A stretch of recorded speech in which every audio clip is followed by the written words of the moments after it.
প্রিয় ছাত্রছাত্রী, আজ তোমাদের যে বিষয় নিয়ে আলোচনা সে বিষয়টি হচ্ছে সমান্তরালবাদ। বিষয়টিকে এইখানে মুখস্থ করিয়ে দেব, মনোযোগ সহকারে ক্লাসটি করো। কি বলা হলো? বিষয়টিকে এইখানে মুখস্থ করিয়ে দেব, শুধু মনোযোগ সহকারে ক্লাসটি করো। এর আগে দেহ ও মনের সমস্যা থেকে ইতিমধ্যে তোমাদের দুটি ক্লাস হয়ে গেছে। সেই ক্লাস দুটো এই ভিডিওটি দেখার পর পরে দেখে নেবে।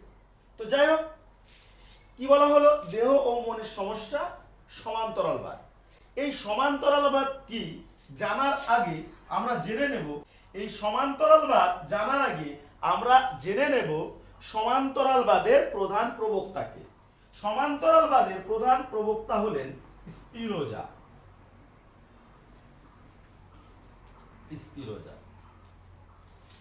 তাহলে এই সমান্তরালবাদের প্রধান প্রবক্তাকে স্পিনোজা। স্পিনোজা এই সমান্তরালবাদের সূচনা কখন করলেন? ভালো করে বুঝতে হবে, সমান্তরালবাদের সূচনা কখন হলো, বা স্পিনোজা সমান্তরালবাদের সূচনা কখন করলেন? যখন ক্রিয়া প্রতিক্রিয়াবাদের সমালোচনা শুরু হয়, ঠিক তারপরেই সমান্তরালবাদের সূচনা হয়। যখন ডেকার্তের মতবাদ, এর আগের দিন সমালোচনা তোমাদের বুঝিয়ে দেওয়া হয়েছে, ডেকার্তের ক্রিয়া প্রতিক্রিয়াবাদের সমালোচনা বুঝিয়ে দেওয়া হয়েছে। সেই ডেকার্তের ক্রিয়া প্রতিক্রিয়াবাদের যখন সমালোচনা হয়, তখন সেই মতবাদের দোষ ও ত্রুটিকে মুক্ত করার জন্য এবং সেই দোষ ও ত্রুটি থেকে মুক্ত করে একটি পরিমার্জিত রূপ দানের চেষ্টা করেছেন স্পিনোজা, যা সমান্তরালবাদ নামে পরিচিত। ক্লিয়ার? তাহলে কি বলা হলো? সমান্তরালবাদের প্রবক্তাকে স্পিনোজা। স্পিনোজা কি করলেন? ক্রিয়া প্রতিক্রিয়াবাদের যখন সমালোচনা হলো, তখন তিনি তার নিজস্ব মত এই সমান্তরালবাদকে প্রতিষ্ঠা করলেন। তিনি এই দেহ ও মনের সমস্যা নিয়ে একটু আলাদা ধরনের তত্ত্ব দিলেন, একটু অন্যরকম তত্ত্ব দিলেন। এখন কথা হচ্ছে, এই সমান্তরালবাদের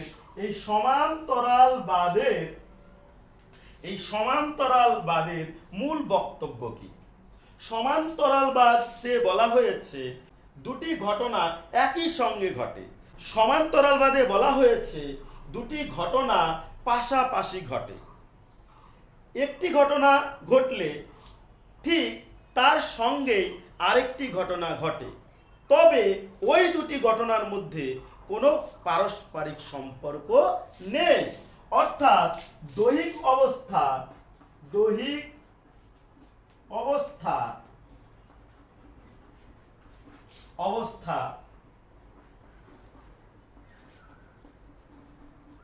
ও মানসিক অবস্থা দুটি পাশাপাশি ঘটে। তাহলে দৈহিক অবস্থা আর মানসিক অবস্থা দুটি কি ঘটে? পাশাপাশি ঘটে। তবে এই দুটি ঘটনার মধ্যে কোনরূপ কার্যকারণ সম্পর্ক নেই। এই দুটি ঘটনার মধ্যে কোনরূপ কার্যকারণ সম্পর্ক নেই। কিন্তু ডেকার্ত তার ক্রিয়া প্রতিক্রিয়াবাদী মতবাদে বলেছিলেন যে দৈহিক ঘটনা মানসিক ঘটনাকে প্রভাবিত করে, মানসিক ঘটনা দৈহিক ঘটনাকে প্রভাবিত করে।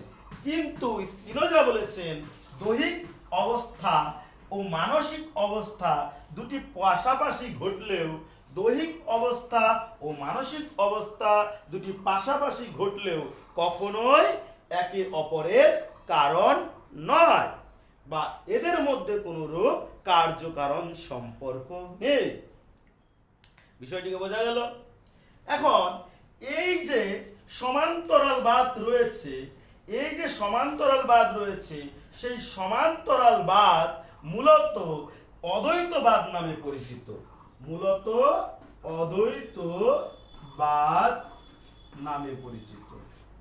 তাহলে কি নামে পরিচিত? অদ্বৈতবাদ নামে পরিচিত।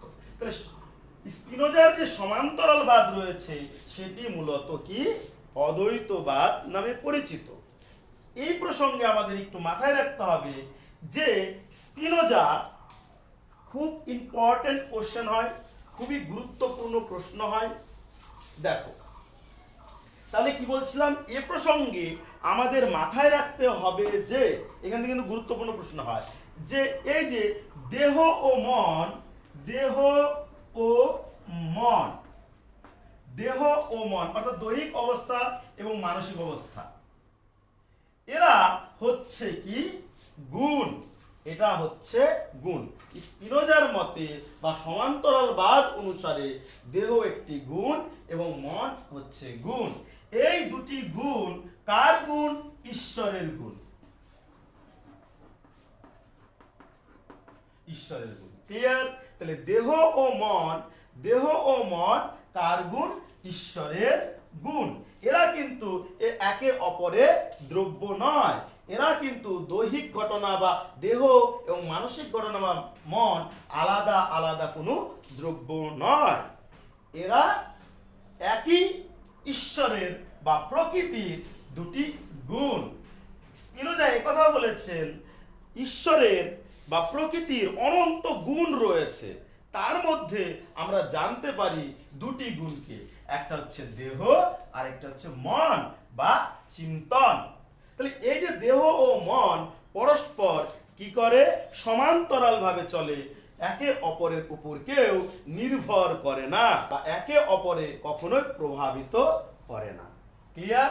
তাহলে ঈশ্বরের কি দুটি গুণ এখানে দেখাচ্ছে, একটা হচ্ছে দেহ এবং মন, এই দুটো কি করে?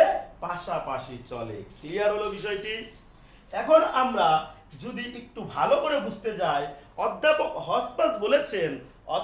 হসপাস বলেছেন এই সমান্তরালবাদ, স্পিনোজার যে সমান্তরালবাদ রয়েছে তা দ্বিপার্শ্ববাদ নামেও পরিচিত। দ্বিপার্শ্ববাদ নামেও পরিচিত, এটাকে আবার দ্বিভঙ্গিবাদও বলা হয়। তাহলে স্পিনোজার যে সমান্তরালবাদ রয়েছে তা দ্বিপার্শ্ববাদ নামেও পরিচিত বা দ্বিভঙ্গবাদ নামেও পরিচিত। তিনি বলেছেন যে একটি কয়েনের যেমন দুটি দিক রয়েছে, সেরকম দেহ এবং মন, দেহ এবং মন একটি কয়েনের দুটি দিক, যেমন হেড এবং টেলের মতো, হেড এবং টেলের মতো দেহ ও মন ঈশ্বরের দুটি দিক। তাহলে কি বলছে? দ্রব্য একটি, সেটা হচ্ছে ঈশ্বর, আর দেহ ও মন ঈশ্বরের দুটি দিক। এটা এর জন্য তার এই দেহ ও মন সম্পর্কিত মতবাদটাকে কি বলা হয়েছে? দ্বিপার্শ্ববাদ বা দ্বিভঙ্গিবাদ বলা হয়েছে। ক্লিয়ার বিষয়টি? এইটুকুর মধ্যে কোনো সমস্যা রয়েছে? এখন এই দ্বিপার্শ্ববাদ এবং সমান্তরালবাদের পূর্বে আরেকটু কথা আমি বলে রাখি। দেখো, উপলক্ষবাদ নামে একটি বিষয় রয়েছে। এখানে তোমাদের ভালো করে বুঝতে হবে যে ডেকার্তের ক্রিয়া প্রতিক্রিয়াবাদের পরে উপলক্ষবাদ নামে একটি মতবাদের সৃষ্টি হয়, কিন্তু সেই মতবাদটাও ত্রুটিযুক্ত। তারপর কিন্তু সমান্তরালবাদের উদ্ভব হয়, কারণ এটা তোমাদের সিলেবাসে নেই, তার জন্য আমরা উপেক্ষা করে গিয়েছি, তাও তোমাদের বলে দিলাম। তাহলে কি বলা হলো? ডেকার্তের দ্বৈতবাদের অর্থাৎ ডেকার্তের ক্রিয়া প্রতিক্রিয়াবাদের ত্রুটিকে মুক্ত করার জন্য উপলক্ষবাদের উদ্ভব হয়েছিল। ঠিক সেই মতবাদটাও ত্রুটিযুক্ত হওয়ায় সমান্তরালবাদের উদ্ভব হয়, যেটা করেছেন কি? স্পিনোজা। এই স্পিনোজার সমান্তরালবাদ আবার দ্বিপার্শ্ববাদ নামে পরিচিত, দ্বিপার্শ্ববাদ বা দ্বিভঙ্গিবাদ নামে পরিচিত। ক্লিয়ার? এই ছিল কি তোমাদের দেহ মনের সমস্যা সম্পর্কে সমান্তরালবাদের বোঝার বিষয়।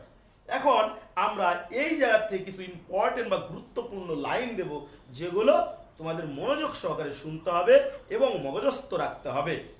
তাই স্কিপ না করে সম্পূর্ণ ভিডিও দেখবে। আর চ্যানেলটিতে নতুন হলে অবশ্যই চ্যানেলটিকে সাবস্ক্রাইব করে বেল আইকনে ক্লিক করে অল করে রাখবে। দেখো, তোমাদের কিছু লাইন তুলে দেওয়া আছে যেগুলি খুবই গুরুত্বপূর্ণ। দেখো, ডেকার্তের ক্রিয়া প্রতিক্রিয়াবাদ ও আর্নল্ড গুলিনক্স এর উপলক্ষবাদের দোষ ত্রুটি দূর করার জন্যই স্পিনোজা সমান্তরালবাদের প্রতিষ্ঠা করেন। এটা বোঝানোর সময় আমি বলেছিলাম। তারপর দেখো, স্পিনোজার মতে দেহ ও মন পাশাপাশি সমান্তরালভাবে চলে, তবে এদের মধ্যে কোনো রকম কার্যকারণ সম্পর্ক নেই। তবে এদের মধ্যে কোনো রকম কার্যকারণ সম্বন্ধ নেই, এটাও বোঝানোর সময় বলা হয়েছিল। দেখো, দেহ ও মন ঈশ্বরের দুটি গুণ, এটা তোমাদের দ্রব্যের অধ্যায় বোঝানো হয়েছিল। সত্তা একটি, সত্তা হচ্ছে ঈশ্বর, বোঝা গেল? সত্তা একটি, সেটা হচ্ছে ঈশ্বর। আর দেহ ও মন, এটি হচ্ছে ঈশ্বরের দুটি গুণ, মানে ঈশ্বরের অনন্ত গুণ রয়েছে, স্পিনোজা বলেছে, তার মধ্যে দুটি গুণ হলো হচ্ছে দেহ ও মন। ক্লিয়ার? তারপর সসীম বস্তু ঈশ্বরের বিকার। এখন বিকার বলতে আমরা কি বুঝি? বিকার হচ্ছে পরিবর্তনশীল, দ্রব্য হচ্ছে স্বনির্ভর, এবং যেটাকে আমরা জানতে পারছি দ্রব্যর উপর নির্ভরশীল যেটা, সেটাই হচ্ছে বিকার। তাহলে দ্রব্যের ওপর নির্ভরশীল যেটা, সেটা হচ্ছে বিকার। স্পিনোজা বলেছেন আমাদের যে জগতের সমস্ত সসীম বস্তুই ঈশ্বরের বিকার। ক্লিয়ার? তাহলে ঈশ্বরের বিকার, তাহলে কি বলা হলো? আমাদের জগতের সব সসীম বস্তুই, সব পরিবর্তনশীল সসীম বস্তুই ঈশ্বরের বিকার। বিকার কি বলা হলো? বিকার হচ্ছে দ্রব্য নির্ভর, যেটা দ্রব্যের উপর নির্ভর করে। তার মানে আমরা যারা যারা আছি প্রত্যেকেই এখানে বিকার, আর ঈশ্বর হলেন সত্তা। ক্লিয়ার?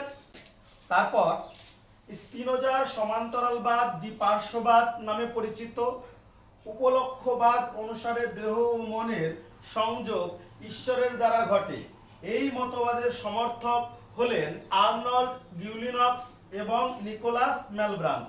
তারপর দেখো, an introduction to philosophical analysis, গ্রন্থটির লেখক হলেন হসপার্স।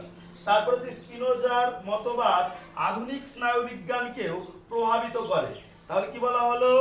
স্পিনোজার মতবাদ আধুনিক স্নায়ুবিজ্ঞানকেও প্রভাবিত করে। তারপর উপলক্ষবাদীদের মতে ঈশ্বর হলেন নির্বোধ ভৃত্য বা কর্তা। তো এই ছিল আজকে তোমাদের সমান্তরালবাদ সম্পর্কে তথ্য। সমান্তরালবাদ থেকে আজ যে তথ্যগুলো দেওয়া হলো এগুলোর মধ্যেই আসবে, তাই তোমরা অবশ্যই সম্পূর্ণ ভিডিও দেখার চেষ্টা করবে, কখনোই স্কিপ করে দেখবে না। তোমরা যদি স্কিপ করে দেখে থাকো, তোমরা আবার প্রথম থেকে ভিডিওটি দেখো, আশা করি তোমাদের এইখানে মুখস্থ হয়ে যাবে, আর এই তথ্যগুলো তোমরা তুলে নেবে। আগের যে ভিডিওগুলো দেওয়া রয়েছে সেই ভিডিওগুলো তোমরা প্লে লিস্টে গিয়ে দেখে নাও। আর কেমন লাগলো ভিডিওটি অবশ্যই তোমরা কমেন্ট বক্সে কমেন্ট করে জানবে। লাইক এবং কমেন্ট করতে কখনোই ভুলবে না। অসংখ্য ধন্যবাদ সম্পূর্ণ ভিডিওটি দেখার জন্য। পরবর্তী ভিডিওর জন্য ওয়েলকাম।